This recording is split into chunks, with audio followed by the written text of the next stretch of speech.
He took me on the top of the mountain. He asked me to jump and fly.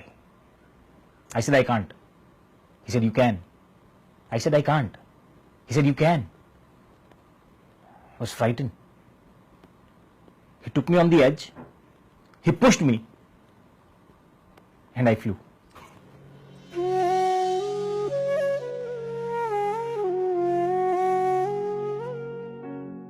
આ 4 લાઈનો મને જિંદગીમાં દરેક જગ્યાએ કામ લાગી છે અને એવા ઘણા બધા વળાંક આવ્યા છે જ્યારે આ 4 લાઈનો જાતને કહીને ખરેખર પોતાને ધક્કો મારીને શુભારંભ કર્યો હોય.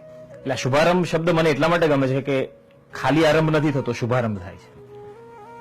અને શુભારંભ એટલા માટે કારણ કે દરેક વખતે પોતાની એક જે દોરડું બાંધીને બેસાડી રાખ્યો હોય આપણે જાતે જ, એ દોરડું જાતે જ તોડીને આપણે ઉડતા હોઈએ છીએ. મારી વાઈફને બ્રેન ટ્યુમર ડિટેક્ટ થયું હતું અને એને બ્રેન ટ્યુમર ડિટેક્ટ થયું ને ત્યારે હું ઓફિસમાં હતો ને મને માત્ર એક ફોન આવ્યો કે ભાઈ અમે એ ટ્યુમર સ્ક્રીન પર જોઈ રહ્યા છીએ, ઇટ્સ ધેર. એટલે પહેલા ખબર જ ન પડી કે શું રિએક્ટ કરવાનું.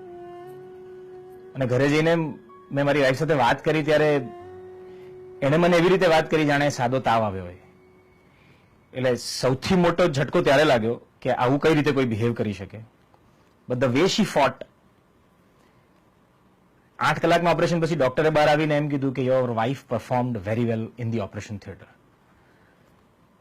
અને એ શબ્દ સાંભળ્યા પછી મને ખરેખર ખબર પડી કે ખરેખર કોઈ પણ તકલીફ જ્યારે આવે ત્યારે સૌથી પહેલી વસ્તુ મગજમાં આવવી જોઈએ ને એ એક જ હોવી જોઈએ કે આ તકલીફથી આગળ કઈ રીતે જવાશે.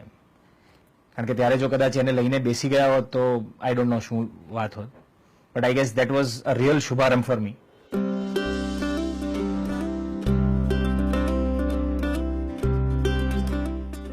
It was an eye opener for me કે એક જ વસ્તુ જે તમને જીવતી રાખી શકે એ તમારી અંદરની તાકાત.